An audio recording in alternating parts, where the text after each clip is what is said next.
What's up, everybody? Welcome back. Did y'all see that? What? Let's just throw Scream 6 in there for like It was good. movie. It was really good. The best of the franchise, in my opinion, since the first one. Yeah. Are you ready to let the good times roll, my fellow crazy ants? Well, I know I am. That's right. It's not only Super Bowl weekend, but it's also another beautiful week for ITCAFpodcast. Just to tease a little bit of what's on the agenda this week, we got a Connecticut lawmaker coming after movie theaters. And man, oh man, I kind of don't blame them. Just be honest about it. We'll dive deeper into it. We also are going to be talking about the Fantastic Four trailer that finally dropped, a much anticipated Marvel film, and then Netflix's Prince documentary, and so much more happening inside the Crazy Ant Farm. But man, oh man, Dustin, how are you feeling about this week? Business-wise, fantastic. Personal-wise, well, I've got a lot of material for some drama and anything we decide to write later on. But overall, fantastic, man. I'm going to keep dropping fantastic because I can't wait to talk about the trailer. Just so much good stuff there. And the documentary stuff that you teased, I'm super pumped to talk about both of those because how these are both going to play out is going to be really interesting. Of course, we'll give our thoughts and opinions when we talk about the trailer about what else we might see during the Super Bowl. It is Super Bowl weekend, like you said. Who can't be excited about that? I got all the ingredients for my 7-layer dip. We're going to be killing it for the Super Bowl. It's going to be fantastic. And so much more, dude. There's so many like things in the industry news this week that I was like, wait, what? This is happening? This person's in, that person's out, this person's replaced. So, it's going to be fun, man. It's going to be a really fun one. And Pixar movies. That's our top 5, guys. Our fave Pixar movies. Who doesn't love Pixar? Yes, we're very excited about it. They've been a company for 39 years this week. Man, oh man, so we wanted to celebrate them just a little bit. But let's get this thing started. We're super excited. Hello, everyone. So you want to start a podcast but have no idea where to start? Well, Crazy Ant Media is here to help you. We want to assist you finding your VFE. What's VFE, you ask? Well, that is your voice, your format, and your equipment. These are the 3 biggest essentials you need to start your podcast. All those hours watching nonstop YouTube videos or all those random website links, those are done. Just hop on a Zoom call with us and we'll talk about everything you need to know to create your own podcast and find your voice. Plus, we will send you home with a 12-page packet over everything we just discussed. It's very in-depth. It is definitely a must-need while trying to start your first podcast. Contact us at info@crazyantmedia.com today so that you can start finding your podcast voice for tomorrow. What's up, guys? Oh my goodness, we are back for episode 284 of Inside the Crazy Ant Farm, ITCAFpodcast if you're nasty. And you guys know your host with the most, myself, J. Logan Austin, aka J-Lo Fantastic. And then, of course, Dustin M. Bergman, aka The Mouth. What's up? Yes, all about bringing the energy, man. All about bringing the energy, especially this weekend for the big game. We're super freaking excited about it, but I have to say, I'm honestly more excited about the movie trailers that will be dropping. Not even gonna lie, because I could give a shit less about the freaking teams that are actually playing in the Super Bowl.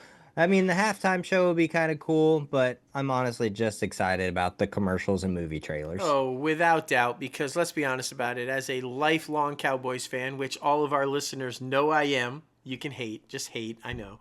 I can never root for the Eagles. It's never going to happen. I hope Saquon Barkley has a huge game. All mad respect for him and what he's done this season. But no, I can't root for them. That doesn't mean I'm rooting for the Chiefs either. I'm about tired of seeing the Chiefs every damn year in the Super Bowl. I'd like to see them three-peat, though, and ride off into the sunset. Just go away. Bye. You got enough. That's what I'm hoping for, man. I'm right there with you, though.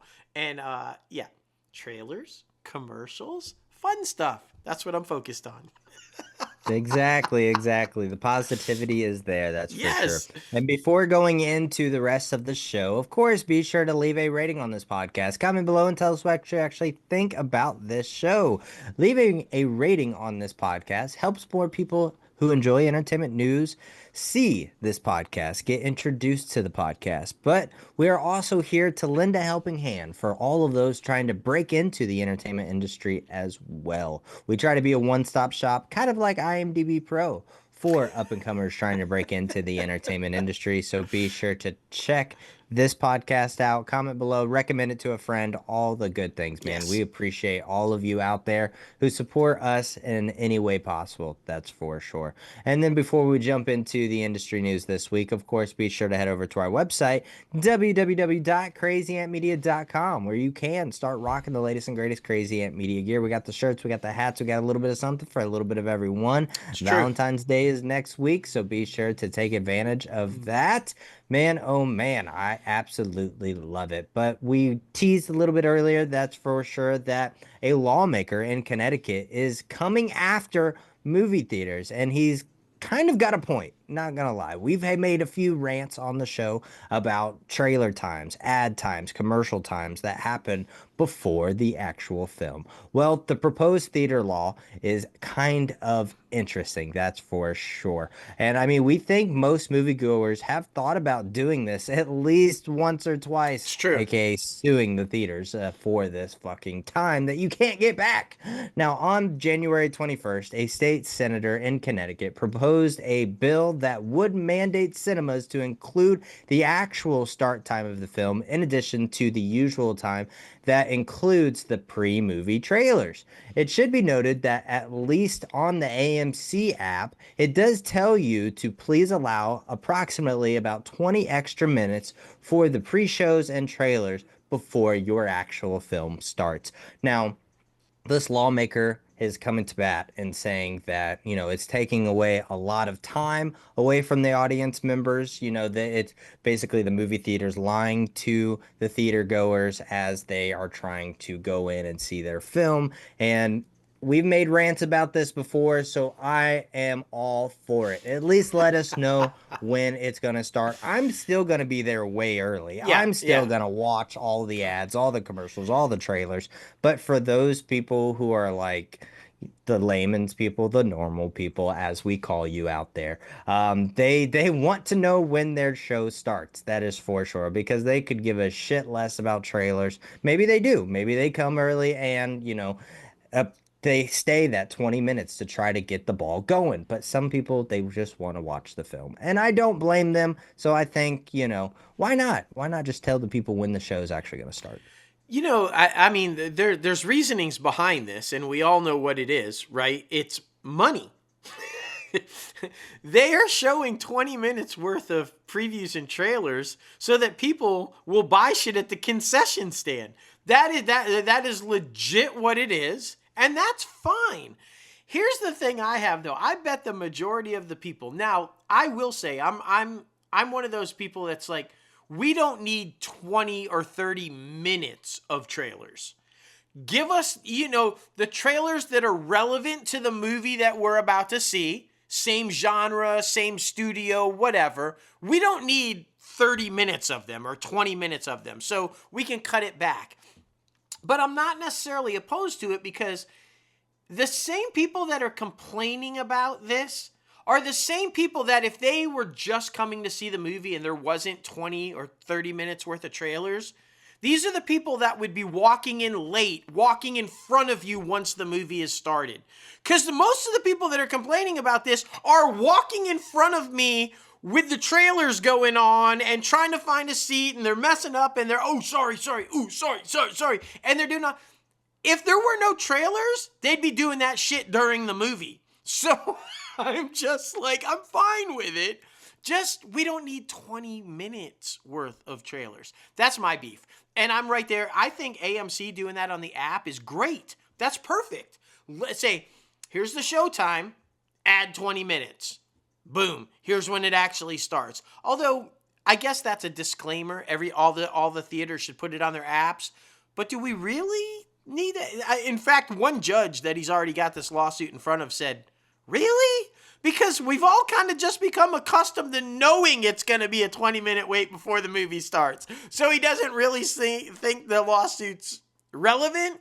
And I get that argument. But I think this is more or less just to start the conversation to say, hey, give us a heads up about how long the trailers are going to be so we're prepared. I think that's really what this is going to... No way this lawsuit goes through. There's no way. It's like everybody knows. Yeah, I mean, that's the thing because, nobody's saying get rid of trailers. That's not Yeah, what the yeah. Connecticut lawmakers try to do. He just wants there to be obvious transparency about when the time is actually going to be when the film starts. Right. So it's going to be very interesting. I think it's so funny though because we had multiple rants about this Oh, that yeah. a lawmaker is actually trying to pass this through the agenda on the docket. So it's going to be very interesting. But yeah, I love it though because you're trying to get things as best as possible, and sometimes things are just super annoying. That's for sure. Yeah, I mean, without doubt, without doubt. But hey, you know what? That's life. Let's head on over to who dominated the box office at those very same cinemas in 2024, and that's, of course, the Mouse House, jumping over to Disney. Now, Disney ended last year, 2024, very strong, y'all, setting up what looks to be a very successful 2025. Animated blockbuster Moana 2 put the wind into Disney sales for the last 3 months of 2024. The sequel's strong showing at the box office, along with another profitable quarter for Disney Plus and Hulu, helped the Mouse House beat Wall Street forecasts for revenue and earnings. Now, get this. Disney's entertainment streaming business, which is, of course, comprised of Disney Plus and Hulu, delivered the second straight profitable quarter with operating income of $293 million on revenue of $6.07 billion. That's up 9% from the previous year. That is a good sign because that's what all these streamers are trying for is profitability. So that's a really good sign. Now, the flagship Disney Plus service lost 700,000 customers worldwide. That's not as bad as people thought, though, while Hulu gained 1.6 million. That's better than expected. Coming in after, of course, the price increases that went into effect in October. So that's streaming, that's movies, that's all whatever. How'd the whole company do? Overall, Disney reported revenue $24.69 billion, also up 5% year over year, and a 31% growth in total segment operating income to $5.1 billion for its first fiscal quarter of 2025. Guys, what does this say? They were in shit. Iger comes back. Boom. That's all I'm saying. They're rocking and rolling after Iger came back, okay? Now, for the full fiscal year of 2025, Disney expects to deliver high single-digit adjusted growth, along with roughly $15 billion in cash provided by operations. Now, it's still forecasting that the entertainment streaming unit, as I told you, Disney, Hulu, is going to turn about $1 billion of operating income for the year ending by September. This is all really great news, honestly, because we all know that the whole dynamic of all these studios is kind of shifted to the streamers. And the fact that they're profitable now and profitable continuing with that type of growth, all good news for Disney, because then that means they can finally slack off a little bit on that's all we care about, that's all we care about, that's all we care about. Now they can start getting back to the broad vision of where to go forward. So I'm super excited about this. And I'm real curious to hear your thoughts on this. I think one of the reasons that maybe Disney Plus lost a little bit and Hulu gained a little bit is because they integrated them. On Disney Plus, they're showing Hulu content. And I think at some point this year, they've mentioned that they're going to start showing Disney Plus content on Hulu. My thing is why don't we just combine it all and call it Disney Plus? Just like lose Hulu and just put everything under one streamer, give it one name, and have it all there. You're admitting it's one thing anyway. You're combining the subscribers. So why don't you just call it one thing and just make all the content available, right? Like, I mean, it doesn't make sense to keep them separate when they're trying to integrate all the shit onto the same platform anyway. Just Yeah, I mean, it is very confusing because, I mean, when you go back and you look at all these different numbers, you're like, trying to figure out what number's going where and what for what platform. And, Right. yeah, I do think, with them experimenting with the Disney Plus Hulu bundle, converting them kind of into one as they've been trying to do, I think, just go ahead and pull the trigger on it because it's already both of your streaming platforms. Yeah, I don't remember if the deal is completely done with Comcast for it that is. rest of the 30%. So I feel like they're just trying to figure out what to do with this already established platform, while also doing all of that. But yeah, it'll be interesting to see what they actually decide to do or if they'll continue to keep them separate. But yeah, it's weird to report on both numbers and then it's still being like, this is this and this is that, but we're also talking about both of them at the same time. It's weird. Yeah, it's But yeah. but it was very exciting last week, because we finally got to see the freaking trailer for Fantastic Four: The First Steps. Man, oh man, we got a little itty bitty peek at Galactus, kind of a back of the head shot peering over Manhattan. It, of course, is set in the 1960s, and we got to see a lot of cool, like the car, the Fantastic Four vehicle. I thought that was pretty badass, and I loved the dynamic between all of the characters during the trailer because you really got to see each of them, their personalities throughout the entire thing, Yeah. like Johnny being young and goofy as shit. And then obviously Pedro and Vanessa being the apparently guardian figures of the entire crew. And then I also loved how Thing was cooking because of the actor Eben being on the bear too. And I don't know if Thing is a cook or whatever in the comic books or his character type, but I just love how that was kind of a little connection too because of the popularity of the bear. But yeah, overall, I really enjoyed the trailer. I think it was what a lot of people wanted, and I love how they promoted it with the trailer launch date with Yeah. them being at a shuttle launch. I thought that was super badass. Marvel and Kevin Feige and everybody at the team was definitely putting their heads together and coming up with great marketing schemes for this film, and I think it's going to do great. Oh, I agreed. Agree. I mean, look, this is probably the most intricate, full-on marketing push for a Marvel film that we've seen in a very long time, which says to me they're very excited about this film because to put in that much effort to stage this live launch of the trailer and you do it from a NASA facility and you have all the stars there to do it live, that's saying we are full in on this movie. We are all go. And that's a good sign. I like you. I love the look of it. Kudos to the production designer because to pull off retro '60s and futuristic and make it just blend so perfectly, like you feel like you're in the '60s and you also feel like you're in the future. And that is brilliant how they pulled that off. We know we're going to see the Fantastic Car fly at some point. We saw it driving in the trailer, but it will fly at some point, which is really cool. Yeah, I'm right there with you. I just like everything. And this is, and I know that overall, I will say this about 85% of what I saw anyway to response to the thing was positive. But you Mm-hmm. had some naysayers. You had some people. Listen, pick up a comic book, especially an older comic book. This is the single most accurate comic book look of the thing that we have ever seen on screen. It's perfect. It looks exactly like Jack Kirby drew him with the big brow, short, stocky, rough, grainy rock, not smooth, polished rock. It's perfect. So shut the fuck up, all you haters out there. This is how Thing is supposed to look. And I can't wait to see him in action. Because, I just have a feeling at some point that suit is coming off and it's clobbering time and you're going to see him like full on go. And I can't wait for that. What I was a little kind of like, is this intentional? Why did we not? We saw everybody use their powers except Reed.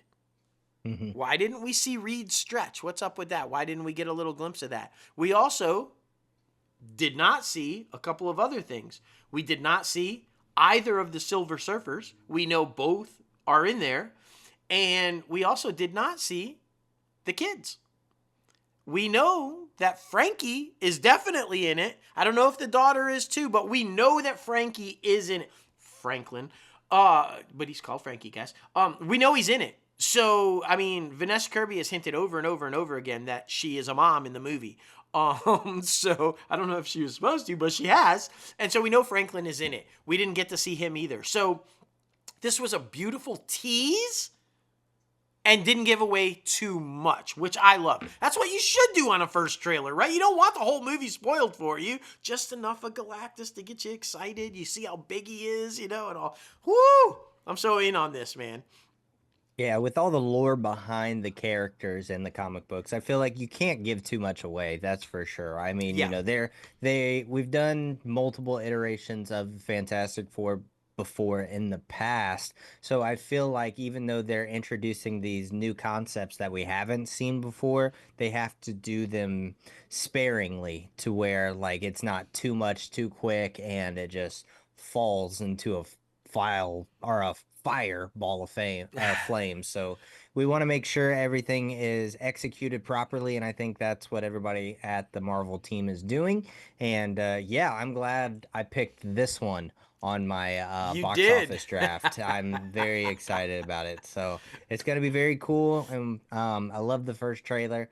So yeah, definitely one of the most anticipated movies of 2025. What this does set up, though, here's the question, right? And you and I talked about this on last week's show. We said that Marvel confirmed that they would be showing two trailers during the Super Bowl for two of the upcoming Marvel projects. Well, now, I mean, they're not going to re-show Fantastic. They might show it I think again. they will. But I think they'll but reshow it's not Fantastic that big Four. reveal though. So Yeah. is it going to be Thunderbolts? Are we going to see Thunderbolts? And because I still don't think it's going to be Captain America. I have a theory though. Maybe the other thing that they were talking about, because they didn't specifically say movies, they said Marvel property. Yeah. Daredevil. Are we going to get an extended commercial for Daredevil? Because that's right around the corner also, right? And Hmm. so could that be the other view we're going to get? Because that would be badass. Getting 239 million people watching that would be epic. Who knows? we're gonna find out. It's gonna be exciting. So, and yeah, you're right. That was a good pick for your box office draft because I think this one's gonna make money. Okay, jumping over to something a little less exciting, but I think this is necessary, and I think this is a smart move. Because there's a lot of questions that need to be addressed, and we all know documentaries are normally the best way to do that if done well. If done well. We'll talk about that later in Netflix. New documentary, though, that goes behind the accidental death of cinematographer Helena Hutchins on the set of Rust and its aftermath will premiere March 11th on Hulu.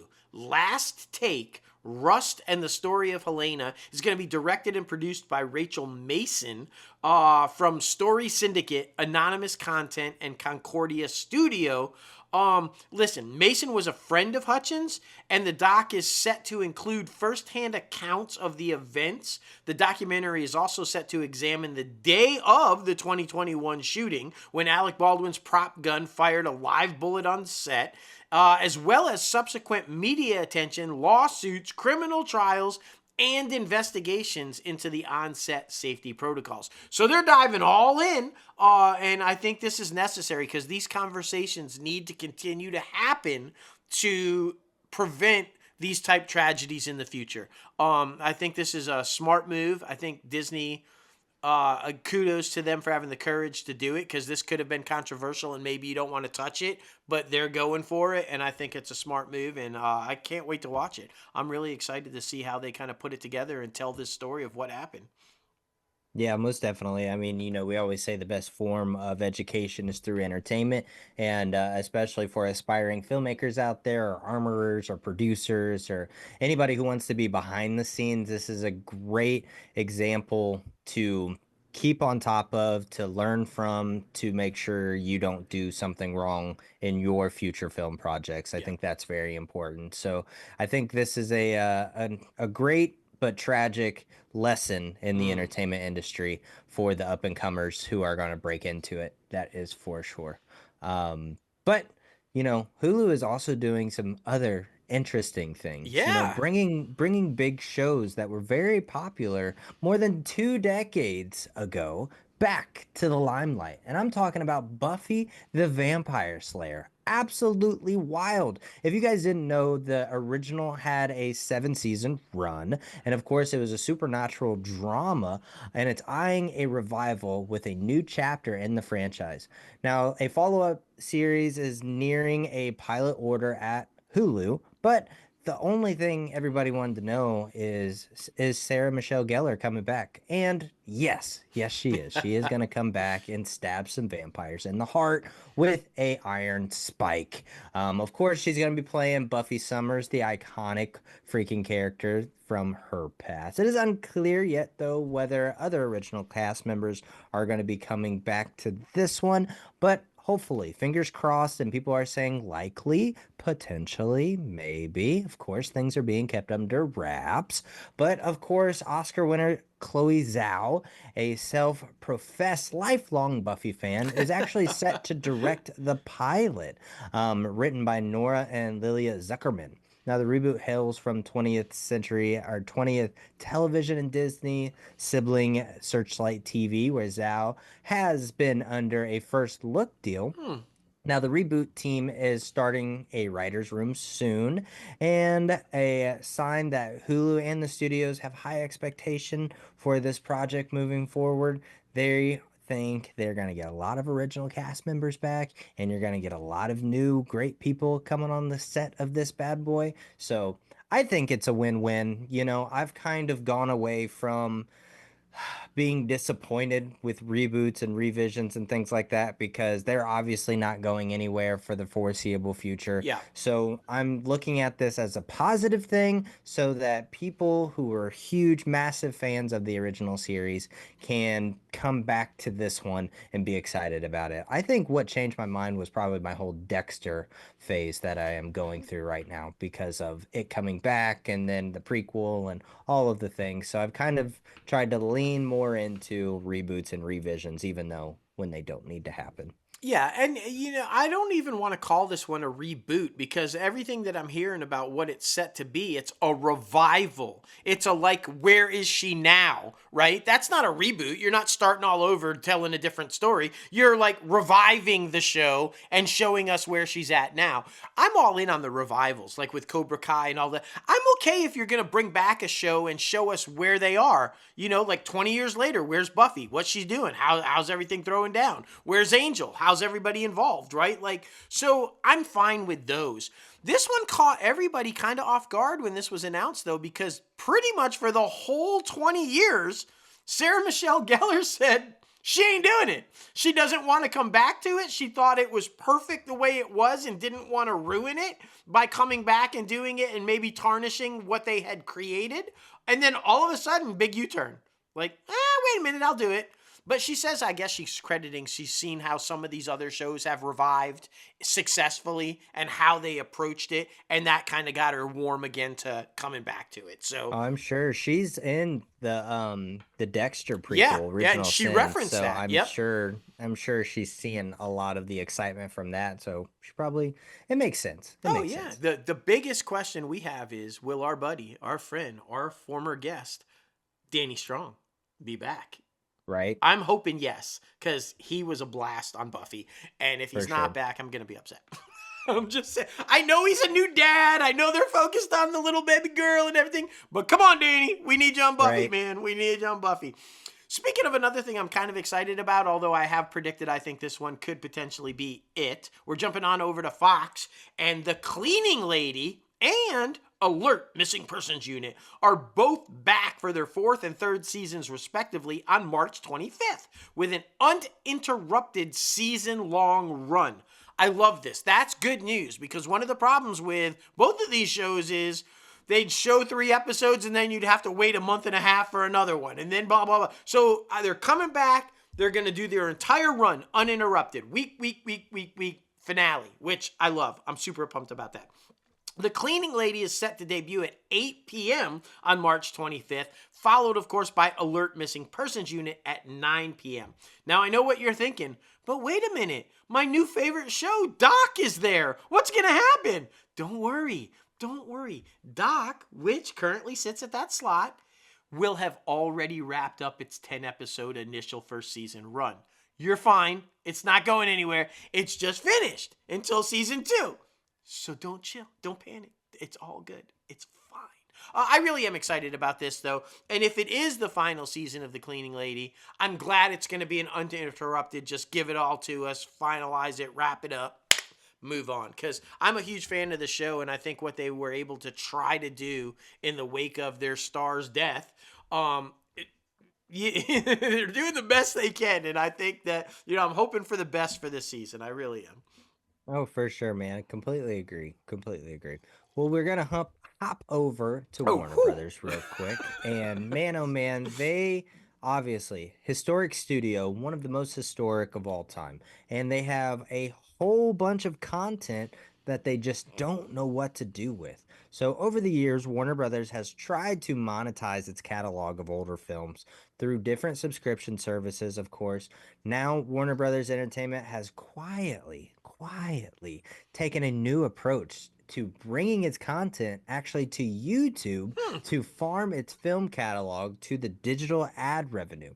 Now, since the start of 2025, the company has released 31 movies from the Warner Brothers owned YouTube channels. Now, they're all available for free, too. I know you were about to ask. The movies include ads, of course, unless you are a YouTube Premium subscriber. Now, some of the titles are varied and they're all across every single genre. It's kind of wild, with some films on the list dating back decades, of course, like I said, over 100 years of Warner Brothers. The movies include Monty on the Bounty, starring Marlon Brando, The Adventures of Pluto Nash, starring Eddie Murphy, Oh God, starring George Burns in the title role, The Mission, starring Robert De Niro, Waiting for Guffman, Return of the Living Dead Part 2, and Leonardo DiCaprio's climate change documentary, The 11th Hour.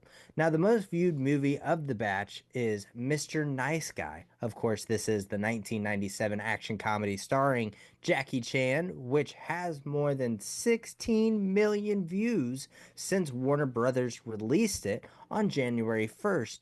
On one of their YouTube channels. I think this only makes sense, with there being so many different ways to generate revenue from your content, your films, your TV shows, all of that good stuff. I think, why not? Why not put your stuff on YouTube and try to generate some money from that ad revenue? Because it's kind of like the same thing trying to generate ad revenue from like a Tubi or from trying to put it on a linear television service to where it plays all day and you get ad breaks and things like that. So I will say that kudos to Warner Brothers for trying something new and seeing what will happen, because like I said, they have so many freaking decades of historical content that's just sitting there. So if you're not going to license it out, might as well do something with it and then just let it, just waste away by the wayside. Well, a couple of things here is that it was definitely quietly. I had no idea. We're on YouTube constantly. I never knew that they had already dropped 30 plus movies on there. Like, wait a minute, what, they have? My concern is that Zaslav has said time and time again that he's maybe not a fan of Max. He's more focused on Discovery and all of his Food Networks and, Home and Garden and all that stuff. Is this a quiet, deceptive way of getting rid of Max? Like, oh, look, we can quietly put them on YouTube and you can watch them there and we don't need Max anymore. I think that's a mistake. This is not how you promote your streamer and try to build subscribers to your streamer by putting shit that could be on your streamer somewhere else for free.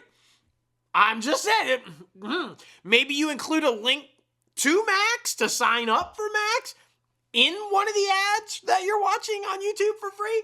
I don't know, but this seems counterproductive to me unless your real goal is to get rid of Max. Which with Zaslav, you never know. The stock is still only at $10. I think a lot of people are unsure of Zaslav and what he's doing or not doing. Just saying, as we see Disney rising, Zaslav and Warner Brothers still zoom. So what? But hey, it's all about it, right? You just keep doing you. Well, But I you know, definitely feel like that. I don't think it's a mistake just because if you go on a streaming platform and you go through all the movies or television shows, it is overwhelming. it's a lot. So it's a lot. It's a lot to take in. So I feel like putting them somewhere else for the ad breaks and commercials, especially if they're films that they've done the research on to where these films aren't getting as many views as the other ones that are on your streaming platform. I think it makes sense, but it would be, I mean, of course, we're just theorizing and hypothesizing. It would be absolutely wild if he got rid of Max because, like, this is a huge streaming platform that has so many, I mean, critical acclaim, Oh yeah. award-winning television shows and films. I just feel like, that would be a very dumb decision if that were to ever happen. But yeah, hopefully, we're trying to figure out the freaking storm that is Warner Brothers Discovery because of Hurricane Zaslav. So we're trying to get through to the other side. That's for sure. You bring up a good point, and then we'll move on. But it's one thing I think Disney Plus does really, really well. And to be fair, Max has started to kind of do this, as well as some of the other streamers, especially Paramount. Disney Plus always, from the get-go, had, here's all of our Marvel stuff. Here's all of our Disney Channel stuff. It's very easy to go to Disney Plus and find what you're looking for because they're all categorized. And even within the categories, they're categorized, right? Like, here's Marvel Animation. Here's the MCU. Here's the non-MCU stuff. It was and you're starting to see that with the other streamers. And that, just to your point of, it can be confusing sometimes to find something that you're looking for. And for me, I don't always want to have to go to search and type it in and try to find it. I'd rather just be able to look for it and go, oh, boom, there it is. So yeah, that makes sense. It really does make sense. This one, let's jump over to Paramount, and I'd love to be excited and happy and go, la, la, la, la, la. The Smurfs are back! But I'm not sure I can get excited about this because, I don't know. Apparently they are back, and Paramount Pictures has unveiled the first full trailer for the upcoming musical film Smurfs, which features a starry cast that, get this, includes Rihanna as the voice of Smurfette. Now, along with starring in this thing, Rihanna's producing the Paramount animation production. She also penned original songs for the film. Now, here's where things are getting tricky because people are already jumping on it. They're already hammering it as woke and talking about how they'll refuse to go see it. Why? Because apparently Paramount has said that Smurfs will touch on questions of identity among the Smurfs. Chris Miller and Matt Landon are the film's directors, while Pam Brady wrote the screenplay. Now, along with Rihanna, the voice cast features Natasha Lyonne, Nick Offerman, Amy Sedaris, Nick Kroll, Daniel Levy, Octavia Spencer, Sandra Oh, Hannah Waddingham, Zola Mardinu, I can never say his name, James Corden, Alex Winter, Billy Lord, Kurt Russell, and John Goodman. My money's on John Goodman's Papa Smurf, if I had to bet. This thing will hit theaters on July 18th. Haters are going to hate. Clearly, I don't know what they exactly mean by will touch on questioning identities of the Smurfs. I mean, I thought it was pretty clear from the get-go, at least I grew up with the Smurfs. They're all guys except for Smurfette. I mean, I don't understand. I don't know. But I guess we're going to find out. But for people out there to just jump on it and hate it already and call it woke and refuse to see it, you don't even know exactly what they mean by that. And by the way, if it is what we think it is, then y'all have real problems beyond just a movie. Because that is like putting hate on transgenders or putting hate on homosexuality or just whatever. You know, if you've got that much hate brewing up in you, I'd rather you not be in my theater watching Smurfs with me, okay? That's all I'm saying. So we don't even know. Give it a chance, man. Give it a chance. That's it. That's it. Well, obviously, Paramount Plus is continuing to give Mayor of Kingstown chances because season 4, of course, has already been confirmed, and they're adding 4 new cast members. Talking about Eddie Falco, you might have seen him in The Sopranos or Nurse Jackie. Lenny James, who you might have seen in The Walking Dead or Save Me. Laura Beniti, who you might have seen in Younger and No Hard Feelings. All 4 of them are set to star alongside, of course, Jeremy Renner in the Paramount Plus drama's upcoming 4th season. Falco will play Nina Hobbs, Anchor Bay's new prison warden. Oh. James will play Frank Moses. Now, this one's described as a legendary gangster respected in the city of Detroit, of course, the state of Michigan, and well beyond.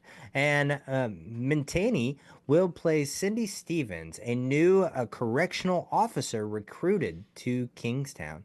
Great cast and, of course, great concept at Mayor of Kingstown, and I think it's going to be fantastic, man. I'm really shocked that this show hasn't been nominated for any awards yet because it's great acting. I mean, it's rough, it's rugged, and I think that the Television Academy is doing injustice not recognizing this show at all during either the Golden Globes for the Hollywood Foreign Press or the Television Academy for the Emmys.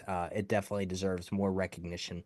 I would totally agree, and I'm glad that Paramount took a chance and that Taylor Sheridan and Hugh Dillon took a chance because this is a story that needs to be told. Because if you guys aren't aware, the private prison system in America is fucked up, and this show addresses that hardcore. A couple of things here. Are you completely caught up? No. Because see, this kind of spoiled that, didn't it? It said the new warden. Uh-oh.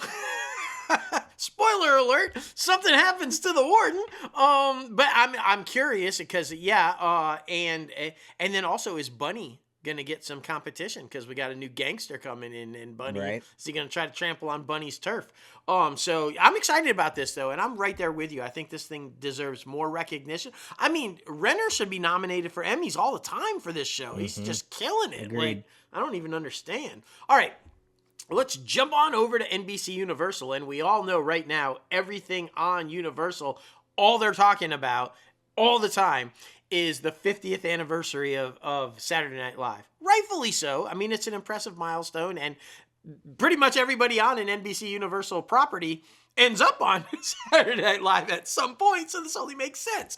NBC has added a long list of A-listers to its upcoming celebration of the 50th anniversary of Saturday Night Live. Now, among the guests to be featured on SNL 50, the anniversary special, are Adam Driver, Ayo Edebiri, Bad Bunny, Dave Chappelle, John Mulaney, Kim Kardashian, Martin Short, Miley Cyrus, Paul McCartney, Paul Simon, Pedro Pascal, Peyton Manning, Quentin Brunson, Robert De Niro, Sabrina Carpenter, ScarJo, Steve Martin, Tom Hanks, and Woody Harrelson. More guests are set to be announced in the coming days, so we'll have that next week. Who else is coming? That's a lot of people, y'all. Right. Now, SNL 50, the anniversary special, premieres Sunday, February 16th at 8 p.m. But it ain't the only special. SNL 50, the homecoming concert, will take place right before that on Valentine's Day at Radio City Music Hall with a live stream on Peacock. Now, what that one's all about. Jimmy Fallon hosts because it's music, so Jimmy Fallon has to host, of course. Now, that concert is going to feature artists including Arcade Fire, Backstreet Boys, Bad Bunny, oh, he's doing double duty, Bonnie Wright, Brandy Carlisle, Brittany Howard, Chris Martin, David Byrne, Devo, Eddie Vedder, Jack White, Jelly Roll, Lady Gaga, Miley Cyrus, also doing double duty, Mumford & Sons, Post Malone, Preservation Hall Jazz Band, Robin, the B-52, and you can't have it without the Roots, because that ain't gonna happen, and more. Maybe we're gonna talk about who else is going to be on that one next week also. But listen, man, this is huge. Is Lorne walking away after this? Is this going to be the sayonara for him? Long rumors is that it might be the sayonara for Saturday Night Live in general. I don't think that's true, but we might finally see Lorne Michaels take a well-earned, well-deserved retirement and walk away after this big 50th anniversary. We're going to find out, but I'm excited for both these shows, man.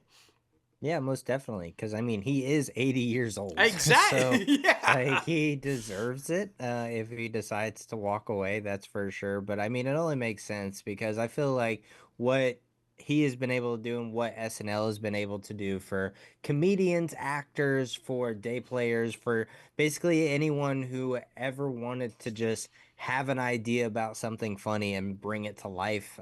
This show has definitely been able to make dreams come true. So it's been very awesome to see throughout the years. And now, as an adult, respect it and appreciate it even more because, it really brings humor to everyday situations when, there's so much darkness in the world, but SNL brings humor to that darkness. So it's always very, very awesome and very important to see. And That is for sure. groundbreaking. The original Not Ready for Primetime Players pushed the envelope. They did shit. I'm going to be honest with you. The original Not Ready for Primetime Players, the first couple of seasons of that show, would have violated every TikTok policy known to man. They would have been booted from day one because they were pushing shit. They were getting away with a lot of stuff on that show the first few seasons. So I'm just saying, it was a brave move. And yeah, kudos to them. I go back and watch some of them old episodes and I'm like, how did that ever make it to air? Like, it was risky. It was, man, it was. Well, speaking of risky, Lionsgate has unveiled the first stills from Hurry Up Tomorrow. Now, this one is a psychological thriller, and it's co-written and produced and starring Abel, aka The Weeknd, Tesfaye, if you didn't know, I guess that's his last name. I didn't know. I didn't know. Which is slated for an exclusive theatrical release on May 16th. Now, tied to The Weeknd's sixth studio album of the same name, which is going to be released on January 31st. Now, Hurry Up Tomorrow marks the artist's first leading film role. The story also follows a musician plagued by insomnia who is pulled into an odyssey with a stranger who begins to unravel the very core of his existence. Now, this one is co-starring Jenna Ortega and Barry Cogan. The film is directed by Trey Edward Schultz and is co-wrote the script with The Weeknd and Riza Fahim. So it'll be very interesting because, I mean, he did okay in Uncut Gems, and I didn't watch the Weeknd show with him and Johnny Depp's daughter, Lily Rose Depp. I didn't watch that one because it looked like a lot.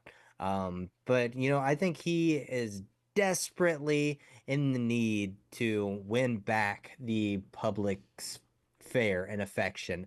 Obviously, we saw he had a long-running feud with the Grammys, and then he just came back to the Grammys and performed last weekend. So I think he is definitely trying to reestablish himself as an artist, whether that be in film and television or in his music career. But he's definitely trying to get put back on the map because he used to be the biggest thing, but in my opinion, over the last couple of years, he has fallen off.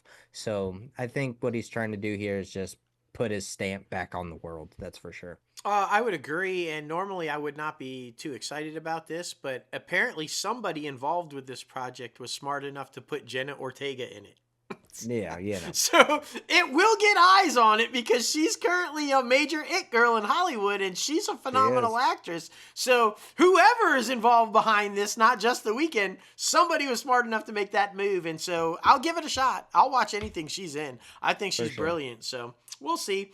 This next one I'm a little concerned about because this might affect, again, my predictions for 2025 with Warner Brothers splitting off and acquiring Starz, because it might be Amazon instead that does that. Why do I say that? Well, Starz and BET Plus are apparently joining forces in a bundle offered through Amazon Prime Video Channels platform. Now, this new bundle will be offered for $15.99 a month, which the partners assert is a 30% savings on the price of both services purchased separately. Now, Lionsgate, as you guys know, is in the midst of spinning Starz off into an independent entity. The bundle will feature a high volume of shows aimed at young urban audiences. Now, BET Plus has a host of Tyler Perry related content in addition to other original series, while Starz, as you guys know, built out the Power universe of dramas as well as original dramas such as BMF and P-Valley. This is a smart move. I think there were really solid shows. I know you and I both love Starz dramas. They're fantastic. So to get them in front of a lot of eyes on Amazon, I think this is a smart move and could play very well for all of that. So, we'll see. But I like this move. For sure, man. I completely agree.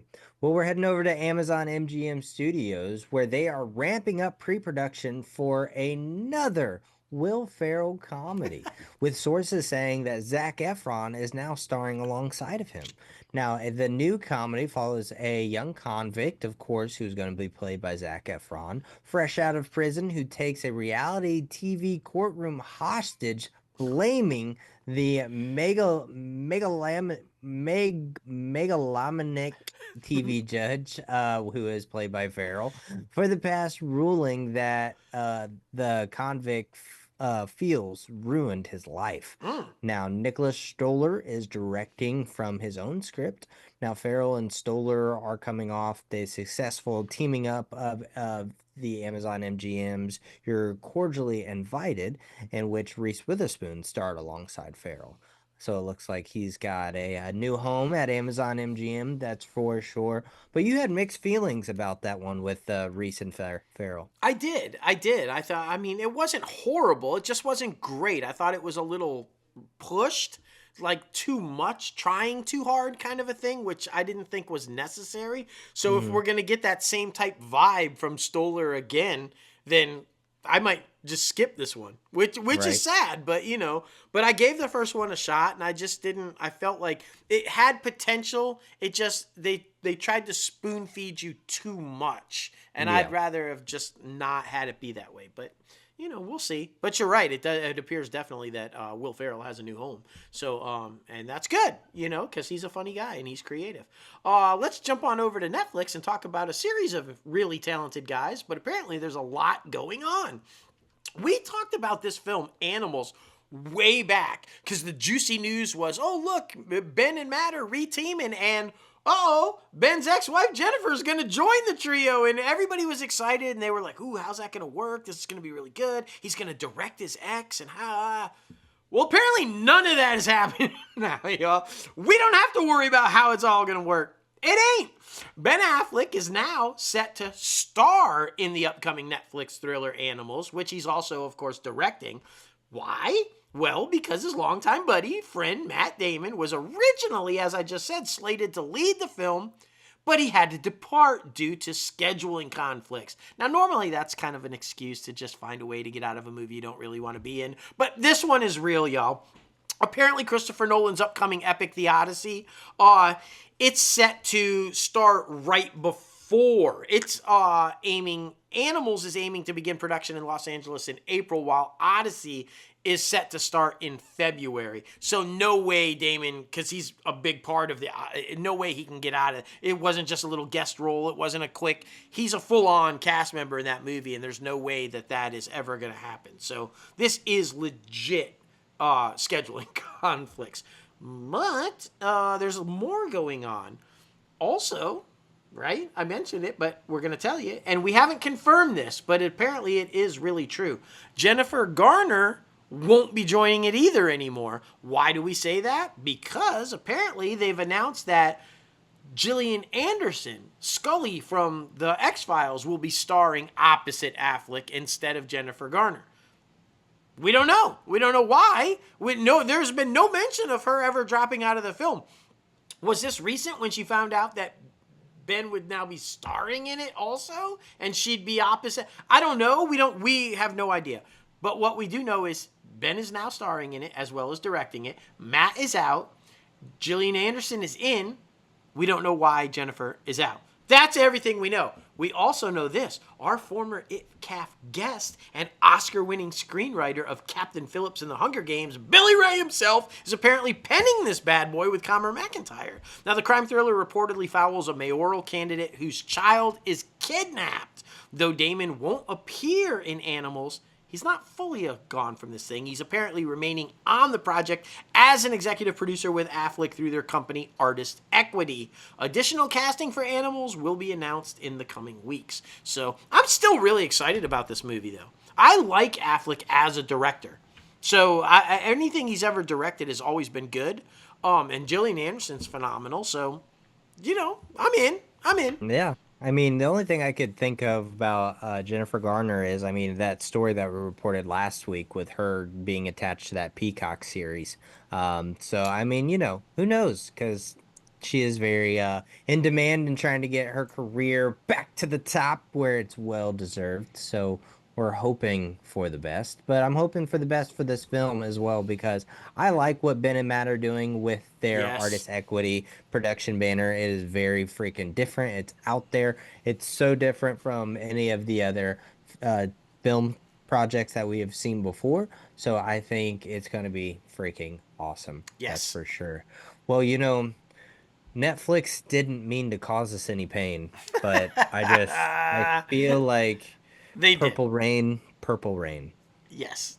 Yes, they did, but they did cause us pain because of Purple Rain.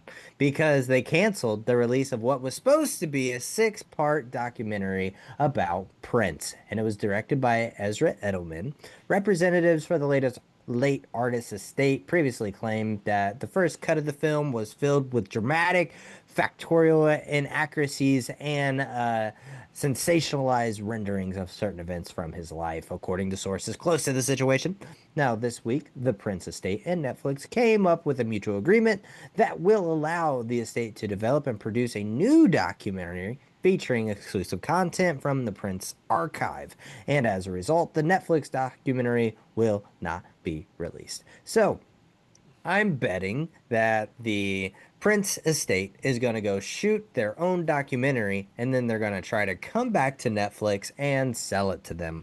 Well, That's apparently what they I'm worked out a deal, so I guess that is what's going to happen, Yeah, So, yeah, but it's not going to be fully produced by Netflix. So yeah, it's very interesting. Prince was a very eccentric, crazy guy but he was a master when it comes to the music industry. So I would only assume that his estate is also eccentric and a little crazy.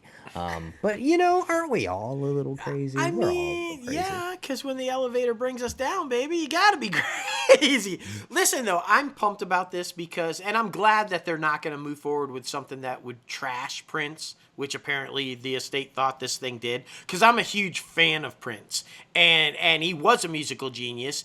And if you ever listen to him talk about what his goals were and his plans were to introduce music to the generations and get everybody loving music and wanting to play instruments and etc., I didn't want to see a documentary that would tarnish his reputation or trash him because of some crazy stuff. So I'm glad that they're moving in another direction and that we will still get a documentary featuring Prince at some point. So kudos. Can't wait to see that one when it happens. I'm also really excited about this because I love this show. Can't wait for the new season to start.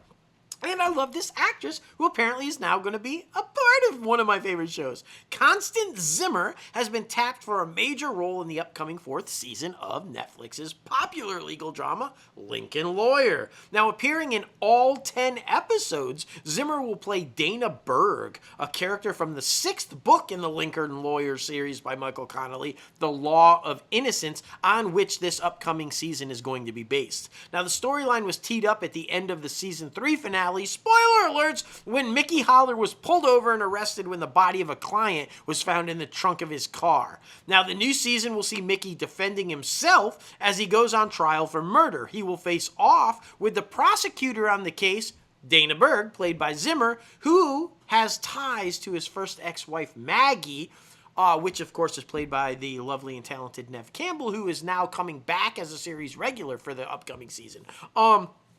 All in on this, man. I love Constance Zimmer on Entourage. I loved her on 911.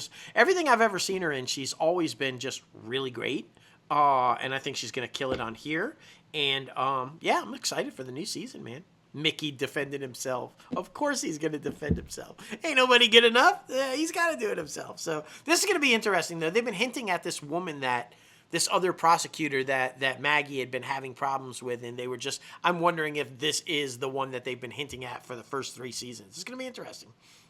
That's for sure, man. That's for sure.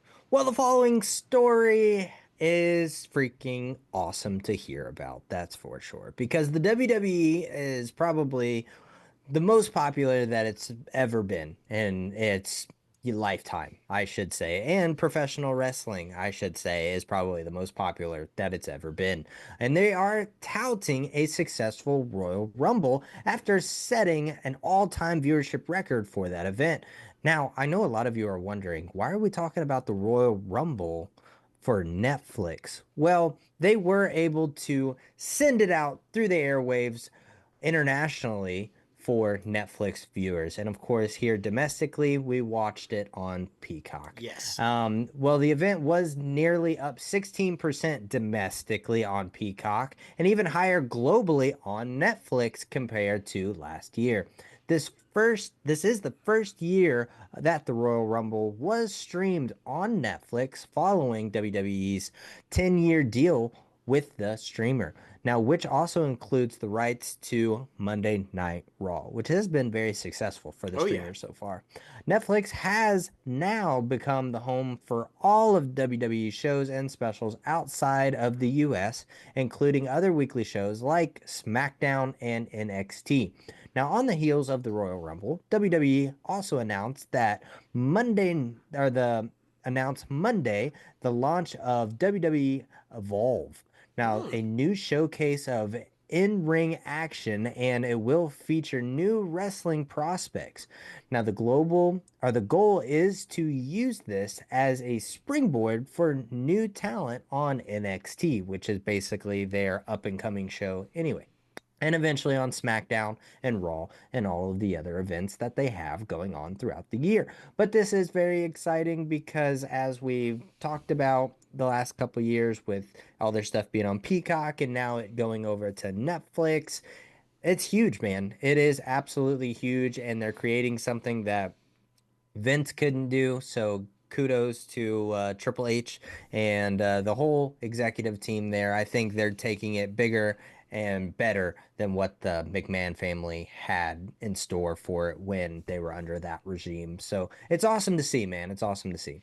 Yeah, and I mean, Netflix, they made a priority over the last 10 years to penetrate the foreign markets, and I mean, this is a bold move, right? Bring something clearly Americana, right? Because wrestling is started in the deep South and kind of made this big kind of a. So, this is something new, I'm pretty sure, to the majority of the rest of the world that thinks wrestling is legit wrestling compared to this. But it's a smart move. And the more eyes you can get it into, I'm curious to see what this means for Peacock, because I feel like it inevitably, when that contract runs out, all of even the U.S. stuff will be airing on Netflix. It just seems like a no-brainer to me, but we'll keep you guys up to date on that. Speaking of a guy that was pretty good in the WWE and kind of built his career and launched him there, I'm talking about John Cena, of course. You guys know, we've talked about it. He's going to be in the next Matchbox film from Apple Original Films. Well, guess what? We now know who's going to be with him. Corey Stoll has come aboard for the film. That's kind of cool. Now, all character details, of course, remain under wraps, as does the film's plot. Stoll is part of an expanding cast that continues to grow rapidly, with Jessica Biel, Sam Richardson, Tiona Ferris, Arturo Castro, and, as we guys told you last week, Denai Guerrera, so from The Walking Dead. So this cast, man, that's a pretty solid cast. So I'm guessing it's going to be like one of these things that they're traveling around the world kind of craziness. I know we touched on it a little bit last week, but for anybody who doesn't know, it's about the Matchbox cars, like Mattel. It's one of it. So, I'm excited for this one. I'm excited. It's John Cena. It's fast cars. It's kind of like Fast and Furious without all the drama. I think that's what it's going to be. It's Fast and Furious, but fun. Without the drama. Fast and Furious with no family. That's No family. right. No, these are friends. We told you last week they're all like lifelong friends who are reuniting and learning to get back together. So yeah, no family, just friends. Just friends. Just friends. Oh my goodness. That's hilarious. I love it. Well, now it is time for our top five segment, man. And we teased it at the top of the show this week. It is top five favorite Pixar films. Pixar celebrated its 39th anniversary as a company this past week. So we wanted to do some honoring of the legendary animated company and do a top five about them. And man, oh man, it was definitely hard. That's for sure. And the last couple of weeks, Dustin and I have been trying to get the people, the listeners, the followers, everybody more involved. So we want to get you involved as well. You get to help us pick our top fives. Of course, there are lists, so we will give you some options of what to pick for. And my fifth and fourth pick were helped out by some fellow followers on social media. So I know that Dustin did that a week Yeah. ago. And so we want to try to do that a little bit more so we can get y'all more engaged. And it's been fun so far. Great picks so far. It has been. It's exciting, and I had one taken off my list and replaced by another one last week because of. So you never know with our listeners. They're like, hey, wait a minute, maybe this one's better. So like, okay, fair enough. And I don't know if you had that same kind of a result thing or if your initial picks were the ones that they picked also, but we're about to find out. What was your number five, man? That's for sure. Well, my number five goes to Brave, which was honestly surprising because I was going up against Ratatouille Mm, with for that one on social media, and I felt like that one was going to get more likes and more poll numbers, but I guess not. Brave is a great movie too, and I really for like sure. Brave. And I mean, I'm pretty sure I cried at Brave, so obviously follows the young woman in Scotland who is coming up and just trying to protect her family and her lifestyle and all the good things. But yeah, I love this film because it was I think this film for me when I was growing up, it definitely showed the independent woman aspect. I don't need a man to take care of me. I can protect my family. So I love what that film and that concept brought to the table for other young women who are watching this film and growing up and realizing, hey, I can do this by myself if I do choose so. So that's always nice. But I mean, the animation is great. I love the Scottish culture. And then recently finding out that I am part Irish and Scottish. So, I mean, that's also cool. But yeah, I thought it was a great one to have on my list. Number five, Brave. No, I love the movie, man. Anytime, I like we've talked about in the past. I'm a huge history buff, and any type of film that can bring in some history and teach you some stuff about a culture, I'm all in on, man. And Brave was entertaining. They did it in a really entertaining way, and as always with Pixar, I mean, it looked beautiful, and cast was great. And yeah, man, good pick, good pick. All right, my number five because it only made sense. It bridges generations, if you will, which is why I really kind of gravitated to this film. Um, Cars. Cars. Yeah, Lightning and Mater. You got sleek, new, fast, young, and you got you got Mater who's kind of just old, beat up. We're gonna get it done or get her done. It's I think the story behind this, yes, it's about cars. Yes, that there's all this other stuff going on. But for me, the context of the story that really drew me to this film and why it's my number five on my list is just that.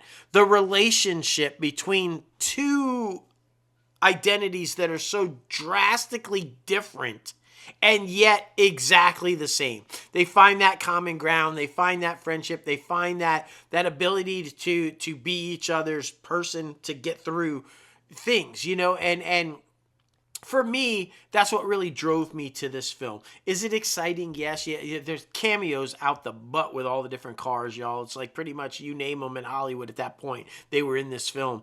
Paul Newman, I mean, legend. All right. And Paul Newman was racer. He raced cars. So come on. But it only made sense. I gravitate, all of my films on my list are all kind of things that have a meaning to me. Why did this work for me? And you and I are example of old and young, and trying to figure out how that works and yet make it click, and the learning from each other and growing with each other, and all these things. That's why I loved Cars. For me, that was the story that I gravitated to, and it worked. It just worked. And yeah, number 5, Cars. And a little piece of trivia, I don't know if a lot of people know, but a certain someone helped with the screenplay of Cars. A little guy named Dan Fogelman, Yes, who did This Is Us and Now Paradise Paradise. and a couple of different ones. But yeah, I didn't know if a lot of people knew that. But yeah, I Yeah, thought that was a very interesting he worked anecdote. on a Disney film. Wait, Yeah. what? But yeah, it sure did. Oh my goodness. A number 4 for me, which was also helped pick by everyone out there. This one went up against Coco, and Coco, again, another great movie, Oscar-winning film. Loved it, but it missed out. And because its challenger was Inside Out, which only makes sense. Inside Out is my number 4 pick, and I think what this film did for all generations is bring more awareness to mental health. And I think it came out at a perfect time to where this is when mental health started becoming a talking point of conversation like, hey, we need to address this. So that's always very important. But I think, adults, children, and everybody in between and above, I think can relate to a certain character when they are going through their emotions, either if it's joy or anger or sadness or, anxiety, especially in the new Inside Out 2. I think what they do is help you identify what you're going through, and it gives you an opportunity to do inner work to realize what you need to process. And I think that's why this film is great, and it's beautiful animation, obviously some great freaking content IP out there too, because it's made a shit ton of money. Without doubt. So yeah, number 4 for me, Inside Out. Good choice, man. Great choice. Was there gonna? There was no doubt that these lists were both gonna be fantastic, though. Because has Pixar made a bad film? I don't think so. Like Yeah, right. it's pretty hard to have one. My number 4. Again, it was so powerful and emotionally driving for me that I could not have this one on my list. It starred legendary actor who we had the great fortune of interviewing and speaking with and getting to know, Mr. Ed Asner, and I'm talking, of course, about Up. Um, who doesn't want a lifelong love story, right? Generations, you meet your one, the person, and you're with them and you have it. And then what happens when they're gone? What becomes of you? This film beautifully addresses that very concept of you lose the only person you've ever known truly in your life as the love, the one, always got your back, and now they're not there. How do you move past that? And the story that they tell here, the beautiful love story, but then finding new love, finding new reason to move on, and you can still be relevant. You can still be a part of someone else's life. I think this movie did that brilliantly. And it's a beautiful love story about aging, about love, about youth and what the youth can learn from the elders. And it's just the way they brought it all together. It was really moving and powerful and emotional for me. I teared up during this one a lot. And so it's just, I really, really loved this film. Up. If you guys haven't seen it, what?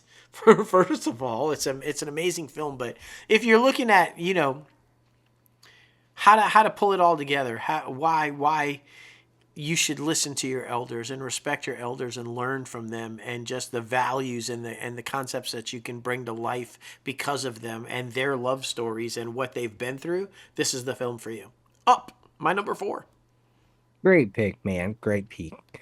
My number 3 goes to Monsters Inc. or Monsters Incorporated, either or. But of course, this one had to go on there. This was like my childhood peak, like freaking ness, I will say. 2001. Yeah, I was 5 years old. So Billy Crystal, obviously John Goodman, the great story of, appreciating people who are not like you and being able to Yes. communicate with different people from different generations, different cultures, and different upbringings than what you had growing up. Obviously, this film was very, very, very popular. It did amazing things for the very beginnings of Pixar and at Disney. I went off the top of your head, do you remember when Disney bought Pixar?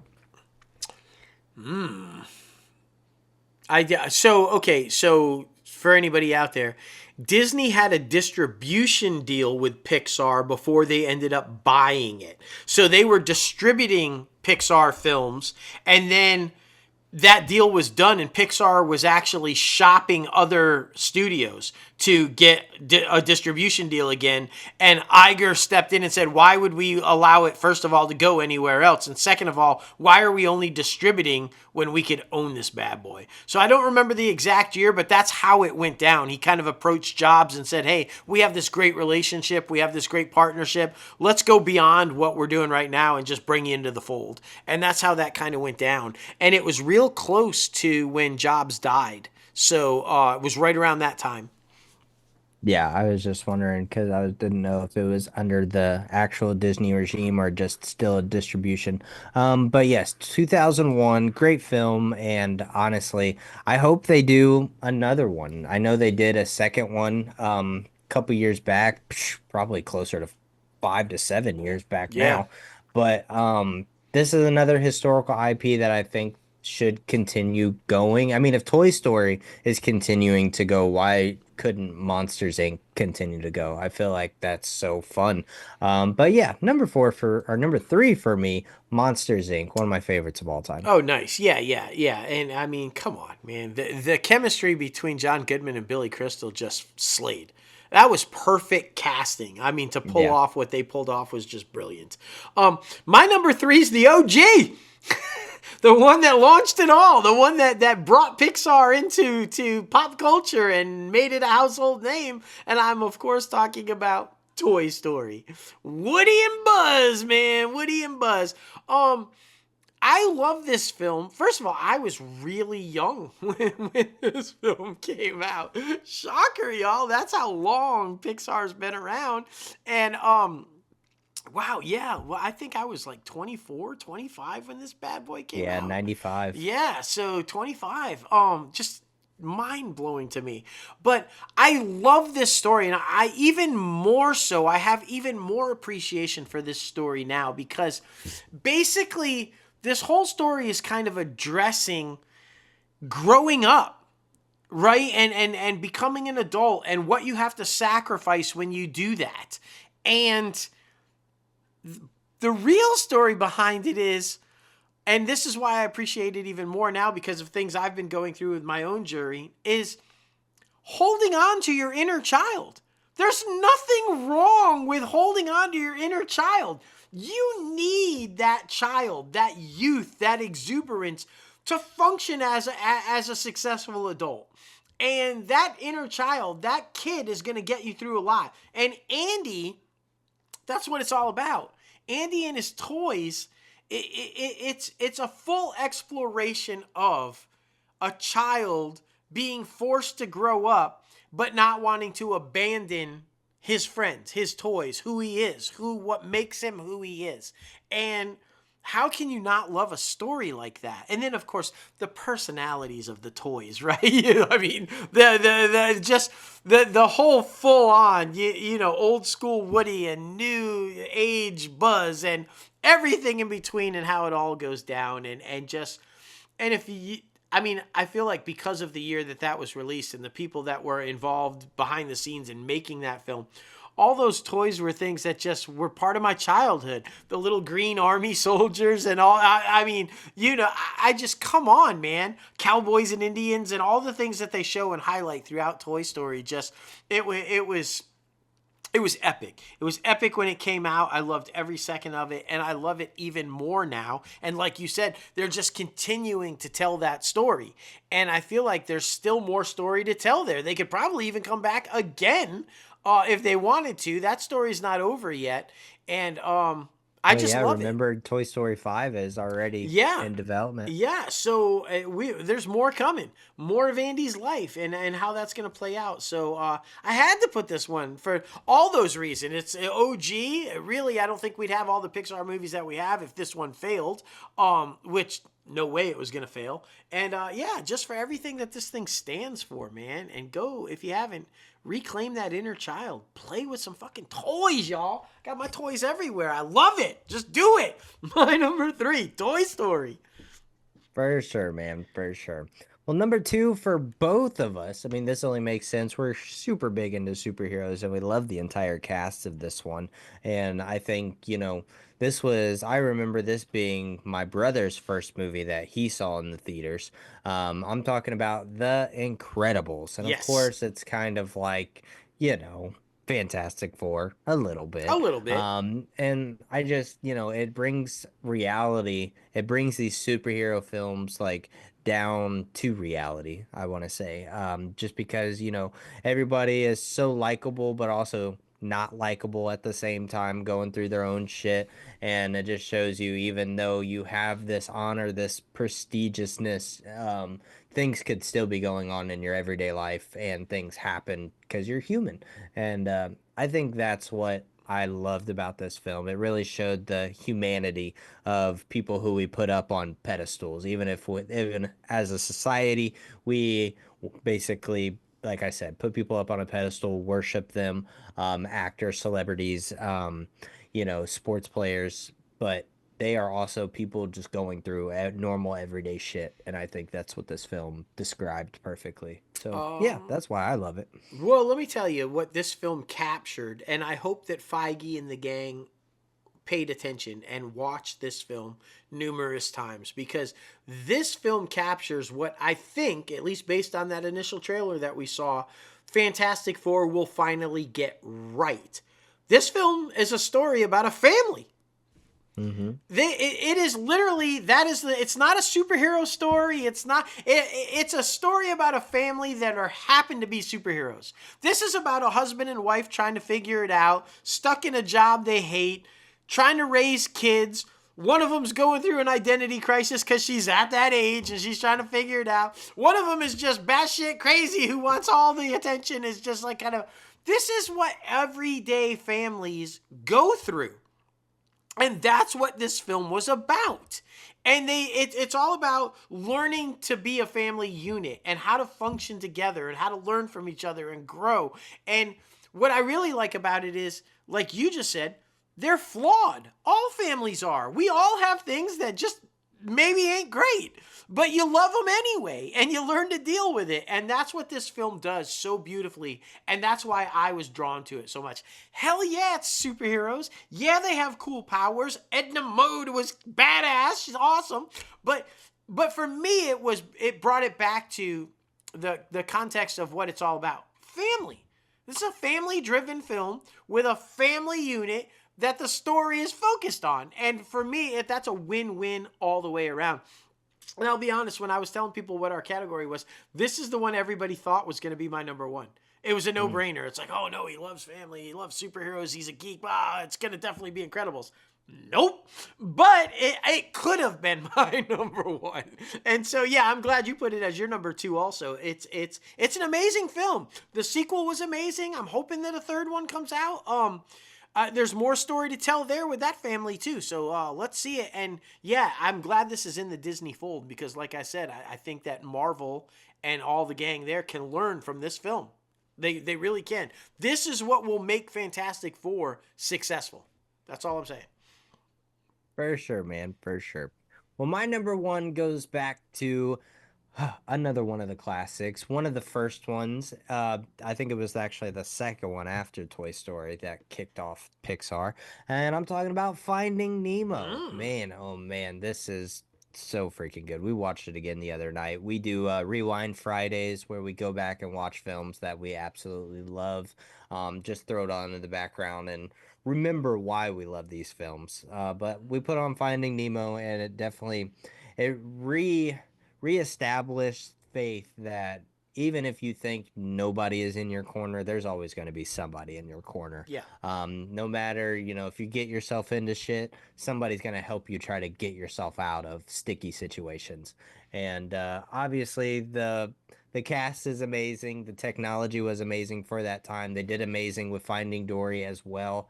But this one, like, you can't touch, man. It's so freaking good. Like, I know how Disney is trying to do all of these live action remakes. I don't think they should touch any of the Pixar films. They Mm-mm. should just keep those what they are, because I mean, with their live action remakes, it's just another step into CGI, in which these are already CGI animated films. So there's really no point to touch these films.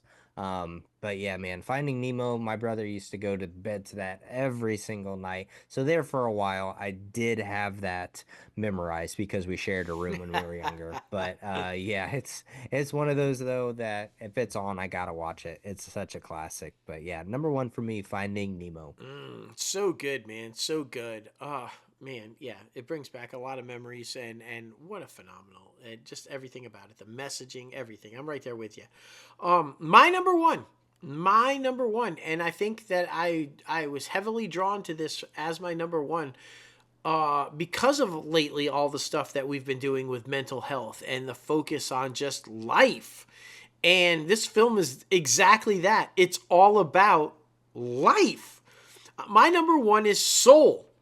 Hmm. This is a story about a music teacher whose dream is to play with the legends, jazz legends. He wants to be a jazz performer. But an accident happens, and he ends up in between heaven, heaven and earth, kind of like in a limbo where all the souls are before they're sent to earth. Comes across 22, and she ain't so sure she wants to go to Earth. She doesn't see the reasoning behind it. She doesn't think it's all that great. And the purpose of this film is he's trying to find his way back, and he educates and informs 22 about why life is so wonderful, why being on Earth and all the things that you can do while you're alive are worth it. And I think that's so critically important to people these days, because mental health and depression and the alarming rate at which we're seeing suicides and people just wanting to not live anymore, thinking that it's just so bad that they don't want to be here anymore. And this film does a beautiful job of showing you why it's absolutely you should be here, and why life is worth living, and all of the things that come with it, the highs, the lows, the joys, the everything about what makes life great. And when you throw in that storyline, the phenomenal performances by Jamie Foxx and Tina Fey, and then the music, holy cow, the jazz music in this thing throughout just has you. It just gives you all the feels. I cried throughout this whole thing. I think I was so heavily invested because of losing my little brother and wishing that he was still there, and at one point in my life wanting to be dead and being with him there and not understanding the reasoning of what it meant to still be alive, and the things that it was just really powerful and emotional for me, and it just played a lot. But the landscape of Harlem, and the sequences where you see the music just going through New York City and all, this is a beautiful film about life. And I highly recommend it to anybody who has never seen it, because it's just brilliant and beautifully done. Soul. And I mean, come on, guys. Live life. Go for it. Live the dream. That's what it's all about. Enjoy every second of it, because you don't get to stay here forever. It's a blink of an eye in the real scheme of things, and we should be living it every day, man. And I love this film. Soul. Number one. Completely agree, man. Completely agree. Well, that's our top five segment, man. And we want to know, what's your favorite Pixar film? Please be sure to comment below in the comments section. Add us on Twitter, Threads, or any of the social medias. And we would love to hear your interactions. What did we leave off the list, right? What did we Yeah, leave off the list? Because there's a lot out there. for That's sure. for sure. a lot down there on the cutting room floor. That's for sure. But like I said, be sure to let us know over social media. Well, we are heading over to the box office recap, and man, oh man, Dog Man came in at number one last week with $36 million. Yeah. I mean, that's impressive. It really is because I mean, this film I don't think got a lot of marketing. In my opinion, a lot of films nowadays don't get a lot of marketing unless they're huge blockbuster releases. So kudos to this film taking the number one spot, especially with that number, because I'm sure, the budget was probably not near that. Actually, let me just go ahead and look. I'm curious because this is how fast it is, guys. You can go on IMDb Pro and look up what the budget is for a film just to see what it could make. 40 million. 40 million was the budget, so it almost made it there. Hopefully, it will break through that this week. But we'll see though. We'll see because I mean there's not really a lot of stuff coming out. No. So I mean it can make a decent amount of money this weekend, but next weekend is Falcon. Or I always want to say Falcon and the Winter Soldier, but it's a Captain America Brave New World coming out next weekend, so it needs to make its money now. Number two was Companion with $9.5 million, way below Dogman. Number three was Mufasa the Lion King at $6.1 million. Number four was One of Them Days at $6 million. And number five was Flight Risk with $5.6 million.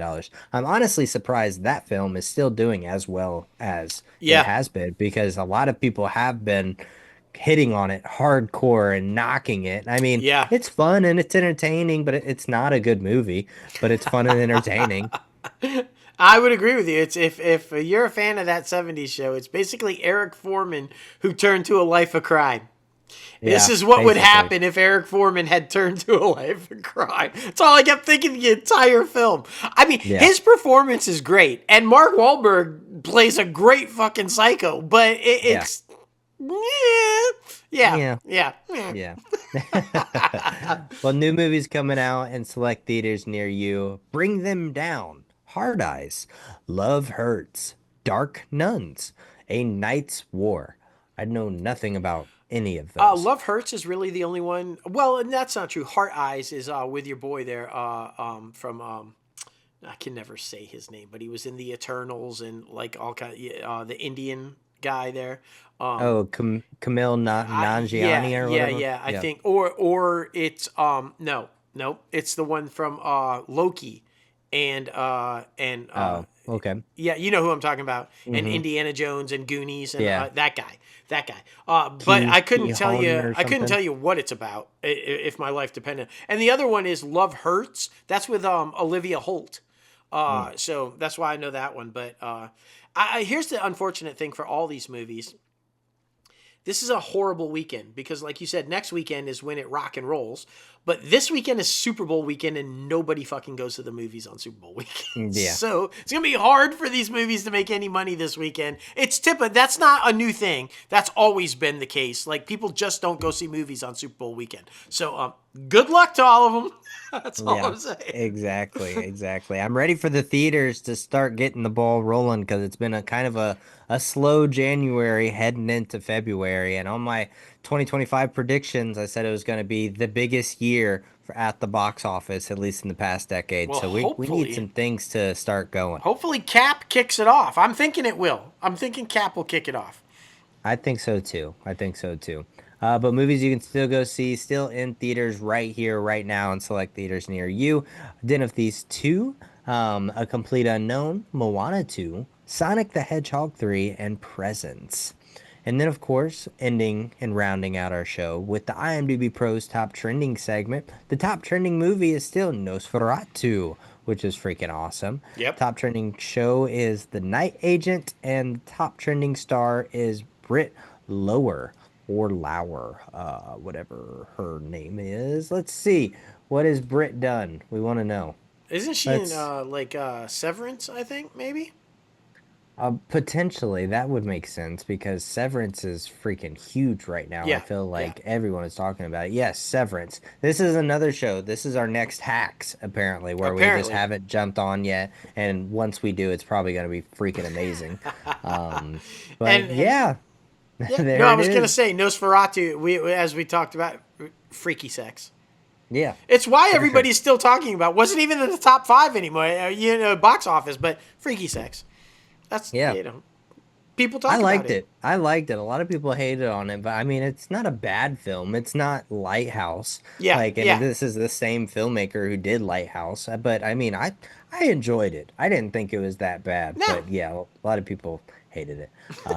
But anyway, guys, thank you so much for getting crazy with us on episode 284 of ITCAF podcast. We have to thank you all one more time for getting crazy with us and supporting us in any way you do, liking, commenting, sharing, following us on social media, whatever you do to help this show and help us in our journey to the pursuit of happiness. Thank you. We really appreciate it. Of Yes. course, you can follow the company and podcast on social media. The podcast is at ITCAF Podcast anywhere and everywhere. The company is at Crazy Ant Media anywhere and everywhere. And then, of course, our other podcast, Everything's OKP, anywhere and everywhere. And you can listen to that on Apple Podcast and Spotify. And of course, you can follow us both personally on social media, myself at J Logan Austin, and At Crazy Ant CEO. that's right, man. That's right. And then, of course, subscribe to this podcast anywhere you listen to your podcast: Apple Podcasts, Spotify, Google Play Music, iHeartRadio, Podbean, Stitcher, and so much more. And if you're watching, even better. We appreciate it because we like the video stuff. It's kind of cool. Yeah. Be sure to hit that like button on the video below, subscribe to the channel, and ring the bell for all the latest and greatest notifications coming out of Crazy Ant Media. And then, of course, be sure to visit our website, www.crazyantmedia.com, where if we have anything going on here at Crazy Ant Media, that's where you'll be able to find it. And then, of course, check out our merchandise. We have new designs up right now: podcasting, filmmaking, mental health, all the good stuff right there on our website. A little bit of something for a little bit of everyone. But great show, man. Honestly, great freaking show. I love to be back in action and a lot of good stuff. I felt like the last month, with it being the award season, things have been a little slower. But these last 2 weeks, we're getting to a point where we have some stuff to talk about, and I think it's going to be good. I think the entertainment industry is finally starting to put some WD-40 on their wheels so they can get the ball going in this new year. Hell yeah, man. We know all a bunch of new shows are kicking off soon. And then with the debut of a bunch of new shows, behind the scenes, pilot season's coming up where all True. the pitches are going to start taking place. Oh, will they, won't they?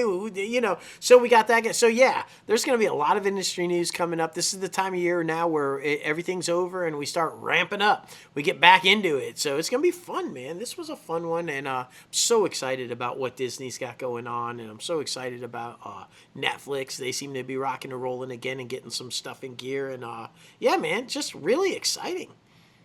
All good things, man. All good things. We love it. And then, of course, we love the one, the only Oprah.